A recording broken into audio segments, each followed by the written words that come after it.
A Veiled Gazelle, subtitled Seeing How to See by Idries Shah, published in 1978 by the Octagon Press Limited, London.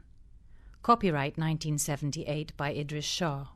This recording is copyrighted 1997 by the Estate of Idries Shah. Neither this recording nor any part thereof may be reproduced or used for any purpose without prior written authority from the Estate of Idries Shah. Introduction. And among the wondrous things is a veiled gazelle, a divine subtlety, veiled by a state of the self, referring to the states of those who know. Unable to explain their perceptions to others, they can only indicate them to whoever has started to feel something similar.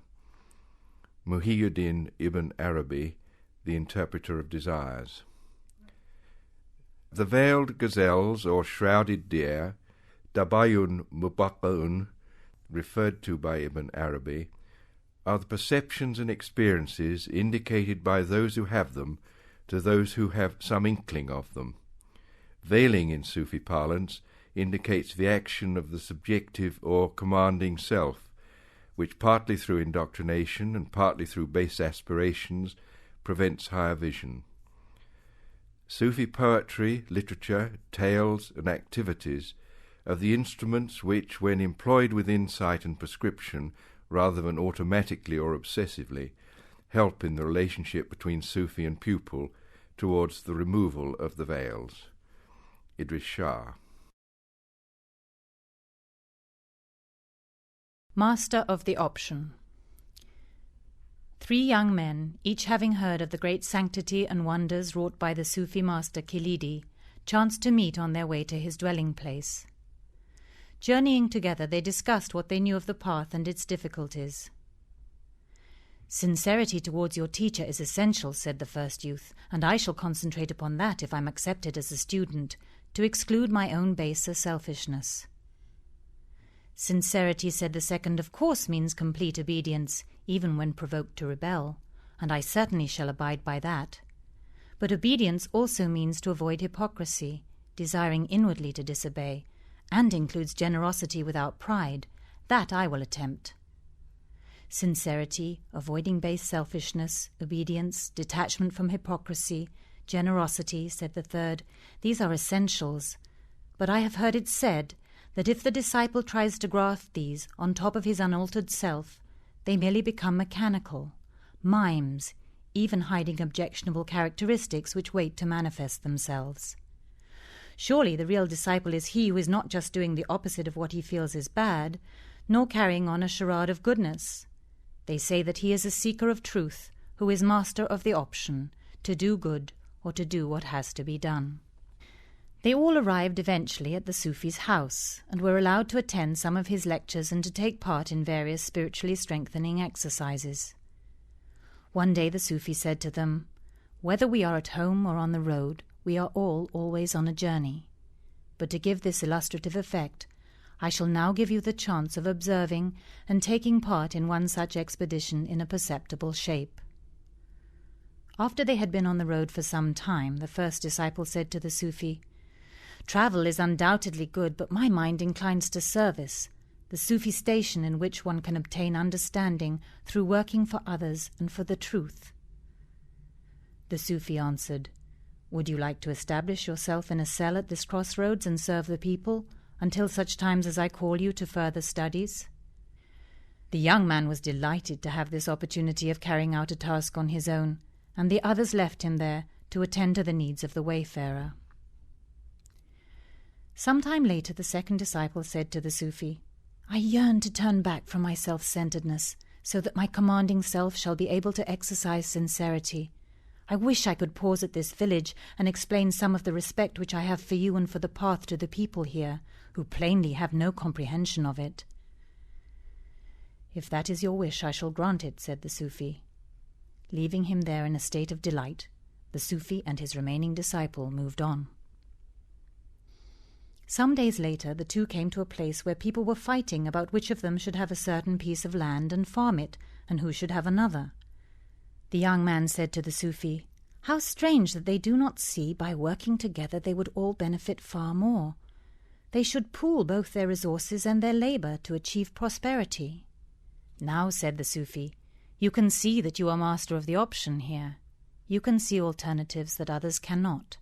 Your option is to tell them or to pass by silently.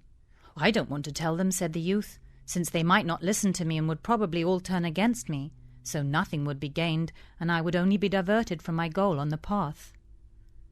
Very well, said the Sufi, I shall intervene. He approached the people, and by some means known only to himself made them give up the land to him. He settled there, and after a few years, when he had taught everyone to share in the labour, he presented the land and its yield to them, and the two started again on their interrupted journey.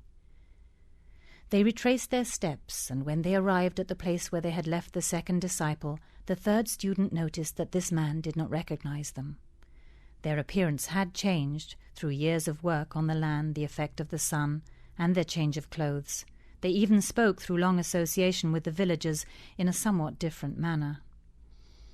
To the second disciple, therefore, they were merely two villagers. The Sufi approached the second disciple and asked him to tell him something about the teacher who had left there some years before.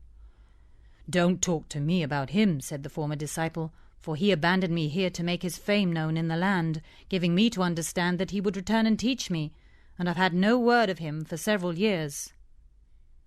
And for some reason originating with the beyond, as soon as he had said these words, a number of villagers appeared and seized him. The newcomers asked their chief why they were acting in this way. "This man," said the villagers, "came here and preached about a great man of the spirit whose disciple he was. We took him in, and he became rich and successful in our village. We decided 5 minutes ago that he is a liar and a fraud, and we are taking him away to kill him." There was nothing that the two could do, as the unfortunate man was hauled struggling away, although they tried. "You see," said the Sufi, "I have tried to protect him, but here I am not master of the option." They journeyed on until they came to the place where there sat the first disciple at the crossroads. He, too, did not recognize them. When they approached, the Sufi asked him where they might find some water to drink. The disciple answered, "I'm thoroughly disillusioned with you travellers. I've been here for years trying to help the people, and all I got was betrayal. People are not worth serving. Even my master, who deserted me 3 years or more ago, is not prepared to serve me by coming back and giving me the teachings to which all men are surely entitled." No sooner were these words out of his mouth than a party of soldiers arrived and seized the man for forced labour. "We thought that you were only a poor ascetic," said their captain, "but as we paused to watch you, we noticed by your belligerent air and violent actions as you gesticulated that you were strong enough to do some service for the state." In spite of the Sufi and his disciple remonstrating with them, the soldiers carried the first disciple off. "I am not master of the option here, as you can see," said the Sufi to the third disciple. In this way did Khalidi show the disciple, who had the patience to understand, that the understanding of events and their action are interrelated, and that how a person behaves inwardly and outwardly will determine his progress just as much as anything done by anyone else. He asked the disciple, "If you were asked what have you learned, how would you put it?" The young man said, "People look at things in isolation, imagining that if they do what they want to do, they will surely get what they want. Further, their good brings harvests, and their bad brings harvests, and none can stand in the way of one's harvest. And I have learnt that on the path all are entwined, people, places, events and actions. Finally, I have learnt that while someone's bad thoughts and actions may remove all his hopes of progress, there is yet a merciful dispensation, for have I myself not been allowed to continue learning, in spite of my refusal to exercise the option when I was master of it?" At that moment there was a rushing sound, and the third disciple became aware of the truth of the greater understanding, and as this was happening, the Sufi teacher Khalidi disappeared, never to be seen again. He walked the remainder of the way to the house of the teacher, where a large number of dervishes were waiting, and as he entered it he placed Khalidi's prayer carpet, which he had picked up, on the master's chair. The watching dervishes raised a great shout of welcome, and their leader approached the third disciple. "Master," he said, We have been waiting here under a vow of secrecy for over 3 years, since the great Sheikh Kilidi left us, saying that he was returning to the skies, and that whoever should bring back his prayer carpet would be his successor. Now this dervish was heavily veiled with the end of his turban. As he handed over the establishment to the third disciple, now the master, and prepared to go on his own travels, the cloth momentarily moved aside from his features, and the new Sufi teacher saw the face of Kilidi smiling before him. 4 friends. Once upon a time there was a Sufi who decided to take up his abode in a certain city where he was to establish his school. There were 3 men there who knew his work, who'd written to him expressing their desire to be of help to him in any way he wished. Accordingly he visited them one by one. The first was one of the best-known scholars of the region, who said to him, "You are more than welcome, and I would like to be of any service to you in your work, and of course I also want to study under you." The Sufi thanked him and said, "I would indeed like to teach you, but first of all we have preparatory work to do. A house cannot be lived in until it's built." "Command me," said the scholar. The Sufi continued, "Supposing that I became a person who's much discussed in this city, I'd like you to become my critic, using your scholarly capacities, within reasonable limits, to put the logical case against my work in an adequate and rational manner." "This is indeed a strange request," said the scholar, "far from the familiar methods of the ordinary thinker. But I have promised to serve you, and I shall attempt to do what you ask." The Sufi left him and went to see the second man, who was an influential and literate lawyer, also much respected in the area.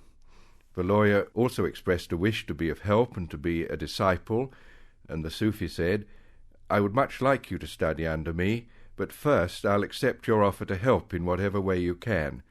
I ask you to do the following. If and when you hear that I am being discussed in this city, you are to defend my name and work in as reasonable manner as you can, so that I have a logical and cool-headed supporter." "I would be glad to act in this capacity," said the lawyer, "though I certainly did not realize that people of probity were ever in need of arranged support." Finally, the Sufi presented himself at the court of the third man, who happened to be the governor of the city. The governor expressed the desire to be a pupil and to be of any possible service to the Sufi, whom he respected so much, and the Sufi thanked him and put this proposal: "I would be glad to accept you as a pupil, but first of all I need you to act in a certain manner, so that things may proceed in accordance with their best potentiality. First, I would like you to employ me in a reasonably honourable capacity, within my capabilities, and so long as I discharge whatever responsibilities you give me adequately. But you should also, from time to time, in public, reproach or threaten me in such a way as to make it appear that I have no sinecure." The governor agreed to do this, remarking only that he was surprised that anyone would wish to be subjected to such a show of insecurity. The years passed, and in due time the Sufi gained many disciples and established his own business interests, which supported him adequately. In the meantime he had, of course, become well known, and the scholar had expressed the arguments against his teachings, while the lawyer also played his part in putting the other side of the case. Finally, on the day that he was able to leave the service of the governor, the Sufi called the 3 other men to his house, and setting a meal before them, informed them all that he was now ready to accept them all as disciples. "While it is, of course, the prerogative of the master to teach in whatever way he finds the best," said the scholar, "I would like to know why you asked one of us to support you, another to oppose you, and the third to threaten you." The Sufi said, "I am perfectly ready to enlighten you as to the reason for your various tasks. First, bear in mind that the outward must be firm before the inward can be made firm, and that those of you who are first in accepting me are last in being accepted into the teaching, only because you'll need the least actual time in your studies. I asked you, the scholar, to put the case against me, so that when the inevitable opposition arose, people, instead of mounting an ill-considered campaign against the way, would leave it to whoever was already adequately representing this point of view. who better than the logician best able to express all aspects of a case? But since there are always people who are influenced by inimical propaganda, it was necessary that the other side of the matter should be advocated. For this role I chose a respected lawyer, who has also a wide culture, to whom people would listen as much as they would to the scholar. Like a sponge absorbing surplus water, your mutual action was able to take up the excess controversy, which as always is rooted in the desire of people to discuss. The argument was therefore safely contained in this manner, and the desires for discussion, which exist as a force in itself, were given appropriate expression. Since neither of you stood to gain repute by his victory, the debate was in the hands of people who would not twist it to personal ends. The desire to have a suitable post in the administration of this city was both because of the tradition of our way, that those who pursue it should be gainfully employed, and also so that I can contribute towards the good of the people, while being a person of adequate status in their eyes, something which a knowledge of their mentality makes necessary. The need to be threatened was based on the fact that in all administrative systems there are people who seek to bribe, suborn, or undermine public officials. If my position was thought to be insecure, these people would tend to leave me alone, counting on the likelihood that I would in any case be dismissed before long. Such people's plotting, too, would come to the ears of the governor, my employer, when they tried to influence him further against me, thus exposing their inner characteristics to him, enabling him to take any necessary action. In addition, any plotting which they did amongst themselves seeking my downfall and their promotion would divert their energies and not secretly afflict the state. We live in a world where people are quite unaware of the sources of their actions, and the human community is therefore influenced by unreasoning factors. To enlist them in a pattern of defence which will help those who are trying to achieve good is at least as useful as searching them out and cutting them down, only to allow further weeds of a similar sort to grow up and to have to attack them again. Choosing the latter path, we'd never make progress, but only at best remain where we were, clearing weeds and waiting for more to be cleared. Under such circumstances, how could a people make any progress towards the true destiny of man? When Bad is Good. The Legend of Seeley. There was once a man, a simple workman named Seeley, who had been prevailed upon to lend some money, all his savings of 100 pieces of silver, to a wicked trader who promised to invest it and make him a profit on some commercial transaction. When, however, Seeley went to the merchant to see what news there was of his investment, the merchant said, "Seeley? Never heard of you. Money? I have had none of it. Begone, unless you want me to call the police and charge you with demanding money by means of threats." Since this workman was unversed in the ways of the world, and had not asked for a receipt or taken care to have witnesses to the matter, he went back to his hut, realizing that there was nothing which he could do. That evening he decided to pray.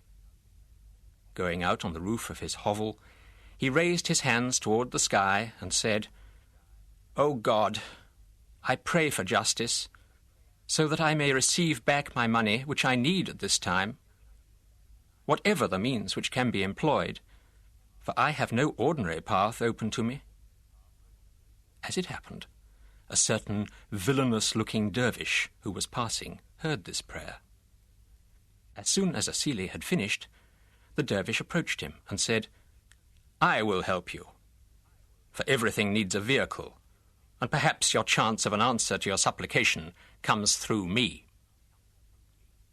Seeley at first shrank from the man, as one who had a reputation of being afflicted with the evil eye, and Seeley had enough troubles already. "You may be interested to know, though you may not believe it," continued the dervish, "that although people hate me, I do good, just as many of those whom people love do evil. I will take up your case." So saying, the dervish went on his way. Not long afterwards, Seeley was standing near the trader's shop, wondering if there was anything he could do about his money, when the dervish strode into view and cried out, "Ah, friend Seeley, my old friend, come to my house this very evening, for I have at last decided to explain some of my secrets to you, and you will know valuable things that I know, and your life will not be the same after that." Seeley did not even know where the dervish's house was, much less that he was to be selected to receive important secrets. He still felt nervous about the dervish's reputation as an evil man. The trader, however, who had been attracted from his shop by the noise, was also terrified of the dervish's evil eye, and the knowledge that Seeley was the disciple of this man threw him into a panic. That evening, while he was sitting at home, Seeley found the dervish at his door. "Well," he said, "how much did the trader give you?" "He gave me 5 times what he had taken, and denied that he had," said Seeley, still rather mystified. "Well," said the dervish, "remember that there are many things which are supposed to work through the power of good, but which are in fact based on bad things. There are, similarly, many things thought to work by the power of badness, but in reality these are sometimes good things. A bad man like your trader would not have listened to the admonition of a good man, but bring into play the supposed threat of someone even worse than him, and he is powerless against it. Truly, the sages have said, good cannot come out of bad, but you have to be sure that it really is bad before you make your clever judgments." Too good to miss. There are groups of performers who call themselves dervishes who specialize in eating poisonous snakes, stabbing themselves with sharp knives, and swallowing red-hot coals. They claim that these activities, which have been observed and even filmed by researchers, prove that they are at least partly in another dimension. Hence their physical body cannot be harmed by them. One day, so the story goes, a man who wanted to enter the same ethereal realms came upon a band of these performers who were swallowing live coals with every evidence of enjoyment and breathing out smoke and steam. Carefully copying exactly what they did, the newcomer picked up a handful of coals and gulped them down, without any harm and without feeling anything. One of the dervishes caught him by the arm. "Why did you do that?" "To participate in the sublime ritual." "Yes, but why didn't you breathe out the smoke? That's the very best part." What not to do. The learning function among the Sufis is sharply distinguished from the entertainment or emotional stimulus function, something which is seldom understood by outside observers, or, for that matter, by people who want to be stimulated and not to experience any developmental activity. This story seeks to illustrate the point. A would-be dervish saw a woman grooming a beautiful and well-kept donkey by the roadside and stopped to admire it. "What are you doing?" he asked her. "Taking my donkey into town. I always take him with me to market." "What is he like to ride?" asked the traveller. "Oh, I never ride him," said the woman. "In that case, why not let me buy the animal?" She sold it to him, and he led it away. The following week, the woman saw him sitting in a corner of the marketplace. "How's the donkey getting on?" she asked. "The donkey? It kicks. It throws me off its back. It refuses anything but the finest food. It's hopeless." "Ah," said the woman, "you must have been trying to ride on him." Young and old. 2 incidents, separated by a decade, both of them witnessed by me as it happened, help to show how one often sees only one part of a process. I was in the presence of Kaka Anwar, carrying out a period of service, khidmat, following his instructions in every way. A highly recommended aspirant to studentship, a man of 40 years or so, was announced. When he had been with us for an hour or two, and the Kaka had not given him the kind of answers he quite evidently desired, he said, "I am a man of much experience in occult, spiritual, and similar matters, and I have visited many reputed sages. You and I do not speak the same language. I must be frank, for sincerity is the lifeblood of reality, and I say to you that you are still far too young. You are no use to me." He went on his way, and Kaka made no comment on the event. 10 years later, having followed his nose, read more books, pursued rumours of sages, and attended many a circus, the same man was back at Kaka Anwar's house. As it happened, I was also in the presence of the master. Kaka Anwar said to him, "Is there anything which you want?" He said, "It has cost me a decade of my life, but I now realize that it is you whom I should have been following." "I do not deny it," said the Kaka, "but unfortunately there is no place for you. 10 years have passed, during which I could have been of use to you. You thought I was too young. Now I find that you are too old. You should have been following me, but now you cannot, for I am no use to you. What you thought was true then is true now. What you think true now was true then." Never complain. Someone was speaking against Mawjudi in the company of those who wished to encounter the truth. One of them said, "Perhaps you have not met or spoken with Mawjudi." The complainer said, "I know more about him than you imagine. Not only have I met him and spoken with him, but he has tried to give me shallow and restrictive instructions, none of which will I obey. On the contrary, I want to expose his lack of depth." The company was impressed, and they allowed themselves to learn from this man what became, for them, a general opinion about Mawjudi. One day a travelling dervish was at one of their meetings. Hearing the discussion about Mawjudi, he asked what the sheikh had tried to get the disaffected student to do. "He told me that he was prepared to give me a study task on 2 conditions. The first was that I would never complain or try to wiggle out of it. The second was that I would never, without his permission, leave his teaching or choose any other path to truth, or try to teach others. And you rejected him on those grounds? And I rejected him on those grounds." "But do you not see," asked the dervish, "that Nuri Mawjudi was not only proposing to provide you with the means to progress, but was also describing all your major characteristics, weaknesses of discontent, complaint, abandonment of something without giving it a chance, trying to choose without insight some other path? Then why did I not understand and stay with him? If he knew what I was like, why did he try unsuccessfully to get me to join him, when he should surely have been able to predict the outcome, this very conversation even? Because there was always the possibility that you would see the situation as he outlined it, and until you did this, you would be doing good by illustrating by your complaints and arguments, by your denigration of him, how well he had assessed you. You are a living proof of his insight for those who can see it. For those who do not, like your companions here, you are a walking book that someone like me can come along and read out to them." His lips are sealed. It is said that once anyone arrives at the knowledge of the highest truth, his lips are sealed against repeating it. All he can do is to try to provoke, without saying why, the experiences in others which he has himself had, so that the teaching may continue by this means. Often he must do this anonymously, or at least without letting others know that he knows what is to befall them.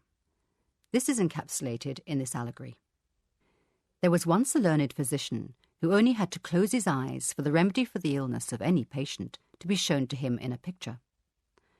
One day a man came to him and described his symptoms, and the doctor closed his eyes.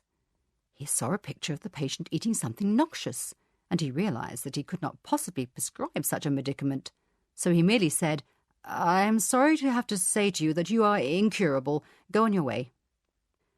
Not long afterwards, this sufferer lay down to rest by a roadside and fell asleep. His mouth fell open, and a poisonous beetle crawled into it. The man woke with a start and tried to spit out the insect, but it stung him before he could eject it. For a time he felt terribly ill, but after some hours he realized that he was cured. And, in spite of the wise man having tried to protect himself by not speaking of poison, he still became the subject of some ridicule when the story was told. The former sufferer lost no opportunity of telling everyone that he had been cured by a stinging beetle when the most famous doctor of the day had been unable to do anything for him. Third-year studies. One of the prominent Sufis of Central Asia was examining candidates who wanted to become disciples. Anyone, he said, who wants entertainment, not learning, who wishes to argue, not study, who is impatient, who wants to take rather than to give, should raise his hand. Nobody moved. Very good, said the teacher. Now you will come and see some of my pupils who've been with me for 3 years. He led them into a meditation hall where a row of people were sitting. Addressing them, he said, "Let those who wish to be entertained, not to learn, who are impatient and want to argue, the takers and not givers, let them stand up." The whole row of disciples got to their feet. The sage addressed the first group. "In your own eyes you are better people now than you would be in 3 years' time if you stayed here. Your present vanity helps you even to feel worthy. So reflect well as you return to your homes, before coming here again at some future time if you wish, whether you want to feel better than you are, or worse than the world thinks you to be." The Man in the White Hat. Nim Hakim was a man of no special distinction. One day he was walking past a house when some people came out of it and stopped him. "Please come in," they said, "and look upon our mistress who is sick." "Why me?" asked Nim Hakim. "Because a wise man long ago predicted her illness, and he said, when she is ill, she will only be cured by the colour white 5 feet above the ground. While we were looking for such an object, we saw you with a white hat, realized that you were about 5 feet tall, and we really want the use of your hat." Strange, thought Nim Hakim, but he entered the house and stood at the foot of the lady's bed. A little after looking at him, sure enough, she sat up and was better. "I am a natural doctor," said Nim Hakim to himself. He had forgotten that he was only an instrument. Now, this set in train a strange series of events. He decided that his present life as a student was a waste of his time. He would go out into the world and make his mark. So, first he went to the baker and asked him to bake him a loaf of bread for his travels, and he set off down the road. Presently he came to a country where nobody had heard of him, and soon learned that the people there had a problem. A certain elephant used to raid the countryside regularly and trample people to death. "I have a cure for all ills," said Nim Hakim to them, and he settled down to wait for the elephant. Presently it came thundering through the streets of the capital. Everyone ran away. So too did Nim Hakim, because he realized that this was rather different from standing at the foot of a sick person's bed. But the elephant caught up with him, bowled him over, and started to eat his bread. As Nim Hakim lay on the ground, stunned, the elephant started to topple over, and the people started to come out of their houses to see what was happening to their champion.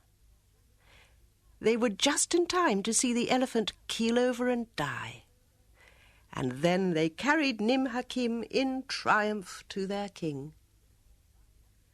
Now, what they did not know was that the baker, who hated the superior airs of Nim Hakim, who also owed him a great deal of money, had put in the bread enough poison to kill an elephant. The king, however, overjoyed at the deliverance of his people, renamed Nim Hakim, calling him Nim Mullah. Hakim means doctor, but Mullah means master, for surely what Nim had done was a feat of mastership rather than of doctoring. "You may call me master if you like," said Nim disdainfully, "but I demand to be rewarded with the command of all your armies. After all, they have regularly been put to flight in the past by the very same elephant." Partly in fear, partly in admiration, and partly through greed to enlist such a formidable man in his service, the king made him Marshal of the Armies Nim Mullah, and this was his full title. Time passed, and Nim spent years in preaching his own importance and having it passed around by those who knew of his exploit. Quite a lot of people tried to emulate him, but whenever they looked at sick people or tried to kill runaway elephants, they had no success. "Keep trying," said Nim, "keep trying." But his followers' failures, as much as his own success, only went to prove that he was in some way a superior man. This, at any rate, was the way it looked to all concerned. Nobody having any other opinion about the matter, Nim was firmly established in the role. Then, one day, the country was invaded by a man-eating tiger. Regularly the tiger crept into villages and carried off victims, until the people called desperately upon their hero, the great Marshal Nim, to deliver them. At the head of the greatest army the country had ever seen, Marshal Nim marched against the tiger. Finally, the man-eater was espied by the scouts. The troops, as usual, had fled in all directions, leaving their leader alone to face the menace. After all, they said to each other, he was a sort of Superman, and it was his job to do things like that, not theirs. Nim, when he saw the tiger with his own eyes, was terrified and climbed the nearest tree. The tiger settled down to wait for him at the foot of it. The siege went on for days. Every night the tiger roared and Nim trembled, and both got hungrier and hungrier.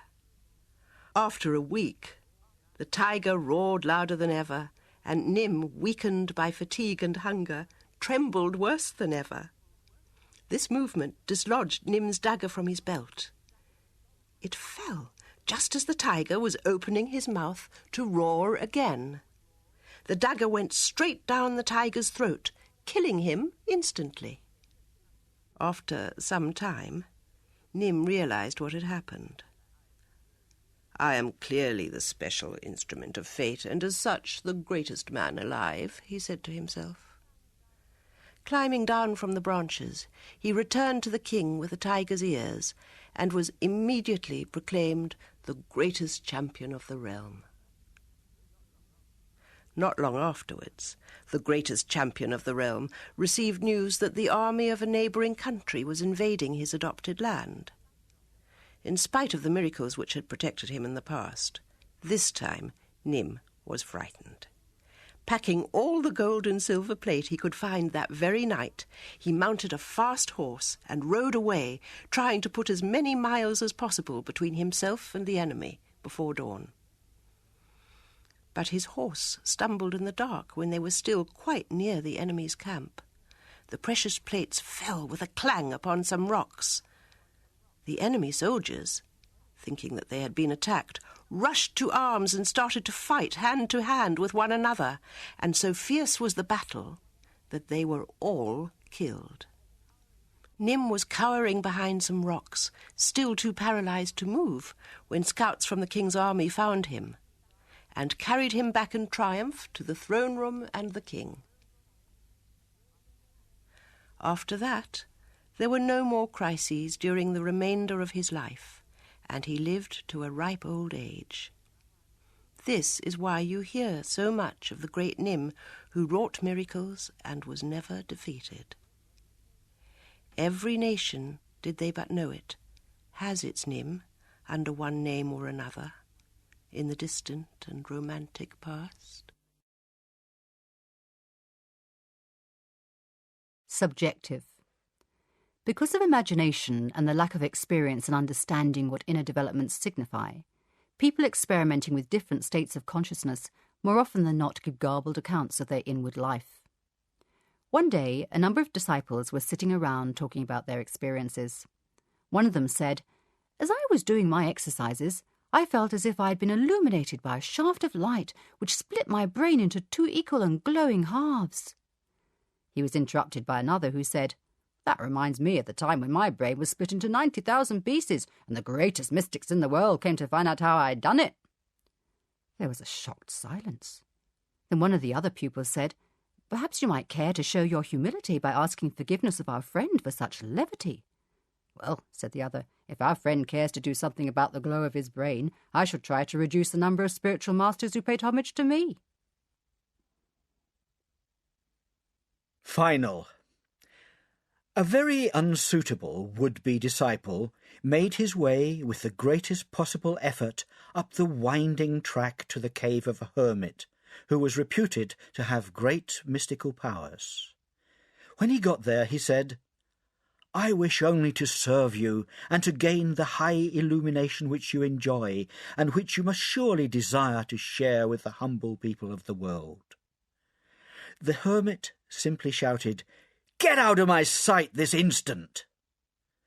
So the traveller stumbled down the mountain track, and had just reached the bottom when he saw the hermit waving and beckoning from his eyrie. So, said the man to himself, it was one of those famous tests applied to assess one's fortitude.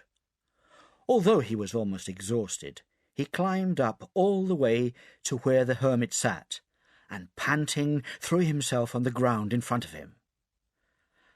"And another thing," said the hermit, "don't you ever try to come back with your nonsense about tests." Trial postponed. There was once a Sufi, it is said, who was to be tried by jury for undermining the beliefs of the people by writing and saying unsettling things, which, it was held by the jurists, should be reserved for higher minds. Since he was a man of great importance, it was agreed that he could name the kind of people, though not the individuals, who should compose the jury for his case. He stipulated that they should be a scholar without his teacher's gown, who would admit that his own writings were not authoritative, a dervish whose pride took the form of refusing to accept money on the grounds that it was corrupting, instead of being able to detach from its corrupting effect, a butcher who'd not eaten meat for 3 months, a king who could rule wisely without advisers, and an official who did not want to be addressed with respect. That was, as they tell it, 100 years ago, and the jury has not yet been assembled. The Spring of Life. A man once decided to dedicate himself to the search for the spring of eternal life. "I shall drink from it," he said, "and afterwards share the discovery with all mankind." After many years he found the spring. He drank, and he drank, and he drank. First, youth returned to him, and as he drank yet more, he became younger and younger, until he became a squealing baby, lying by the spring, crying for more and more to drink. A woman passing nearby saw the child and brought him up as her own. And that is why he was not able to tell anyone where the spring of life is. Not so many. The world of supposedly spiritual people is full of unconsciously hypocritical people. A self-centered aspirant to higher consciousness was visiting a Sufi centre and paused to speak to the keeper of the gate. "I was reflecting," he said, "how few of us know how many true seekers of the truth there are in this world. I've been looking after this gate for half a century, and I can tell you something about it," said the other man. "Really? Then how many are there?" "One fewer than you think there are." The reason. People become very impressed by the dietary and other observances of reputed spiritual teachers, and for some reason they also sometimes equate age with sanctity. There is also a tendency to imagine that there can only be one way to higher knowledge, and that anything which conflicts with this must therefore be its opposite, instead of, as is often true, being a suitable alternative. These facts have been woven into an appropriately illustrative tale. A man who imagined himself to be a genuine seeker after truth visited a venerable sage who had a great reputation as a spiritual guide, and came from a long line of mystics. "How wonderful," he began, "that you have reached such a venerable age, and are so widely and justly admired for your spiritually enhancing austerities. What are the outstanding characteristics of your discipline? First, wavered the ancient, I stick firmly to vegetarianism, and secondly, I am always serene and never on any account lose my temper with anyone or anything. He was interrupted by a great noise of shouting and roaring from the direction of the kitchen. Take no notice of that, beamed the implacable one, for it is only my illustrious father beating up the butcher for being late in delivering his meat. Another way of doing things. There was once a king who was a terrible tyrant, and at last a deputation of his people went to a Sufi master, asking him to help them get rid of him. Very well, said the Sufi, but I can do nothing direct. I must take advantage of what is there already. Understanding the patterns of life and thought are the work of Sufis. Presently he presented himself before the king. Great monarch, he said, I insist that I be killed 3 paces in front of your throne 2 hours from now.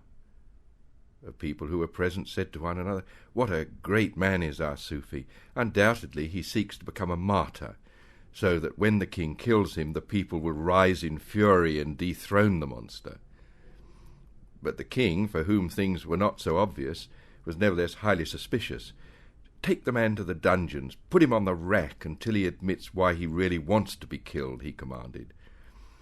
Half an hour later the chief torturer appeared with his captive before the king and reported, He says that it's been foretold that whoever dies on that spot at the time indicated will become the supreme human being of the age. The king himself stepped forward.